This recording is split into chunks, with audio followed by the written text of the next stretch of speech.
সুষ্ঠু ও সুন্দর আয়োজনের মধ্য দিয়ে সম্পন্ন হলো 25 নং রামপুর ওয়ার্ড আওয়ামী লীগের বর্ধিত সভা। সোমবার নগরীর হালিশহর রামপুর ওয়ার্ডের একটি কনভেনশন হলে এ সভা সম্পন্ন হয়।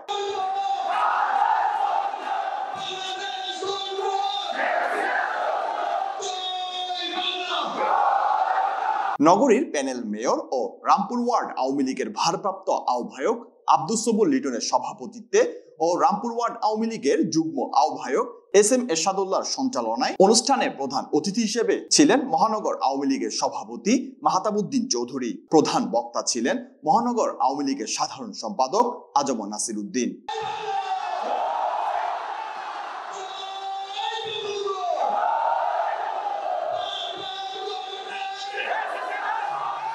এ সময় মহানগর ছাত্রলীগের সংগঠক রিহান ফয়সাল চৌধুরী ও সাবেক ছাত্রনেতা তানজিদ বাবুর নেতৃত্বে একটি মিছিল সভায় যোগদান করে।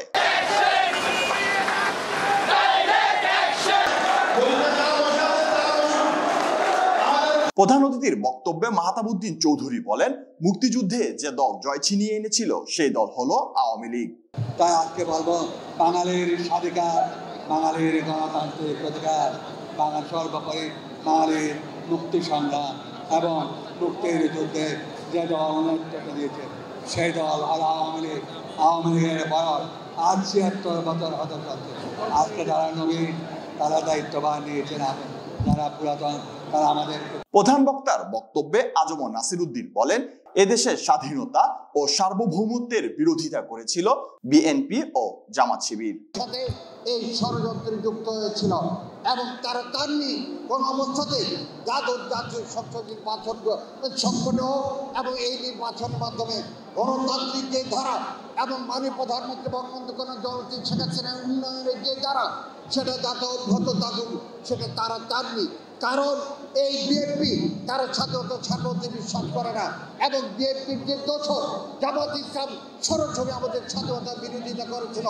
এটি স্বাধীনতা বিরোধী একটি সংগঠন, সেই কারণে যে সংগঠনটি বাংলাদেশের স্বাধীনতা বিশ্বাস করে না সেই সংগঠন তারা বাংলাদেশ স্বাধীনতার সুফল প্রত্যেকটি মানুষের ঘরে ঘরে পৌঁছক, এই দেশ একটি উন্নত দেশ হোক এবং বাঙালি জাতি সমৃদ্ধ জাতি হিসাবে বিশ্বের দরবারে সম্মান শোনাবে এবং মর্যাদার আসনে অধিষ্ঠিত, এটা তারা কখনো চাননি।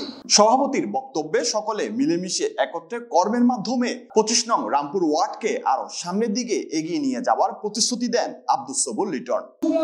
আমরা আন্দোলন করে আসছিলাম, আন্দোলন করে এসেছি, সুখে দুঃখে আমরা ঠিক আমি সবাইকে নিয়ে ঐক্যবদ্ধভাবে এই রামপুরকে আরো গতিশীল রাজনীতি করার জন্য সবার পরামর্শ নিয়ে মহানগর আওয়ামী লীগের পরামর্শ নিয়ে আমি ইনশাল্লাহ এগিয়ে যাব, এই প্রতিশ্রুতি আমি দিচ্ছি।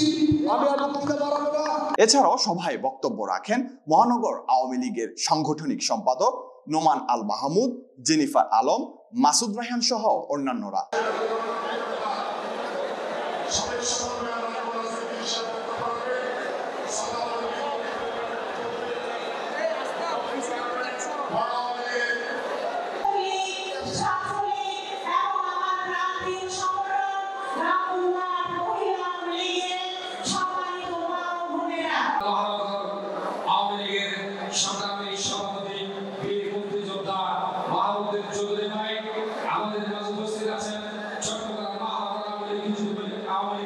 সভায় আরো উপস্থিত ছিলেন ফয়সাল, তরিকুল হাসান রায়হান ও শেখ কামাল উদ্দিন মুন্না সহ অন্যান্যরা। ইসা মোহাম্মদ, সি ভিশন।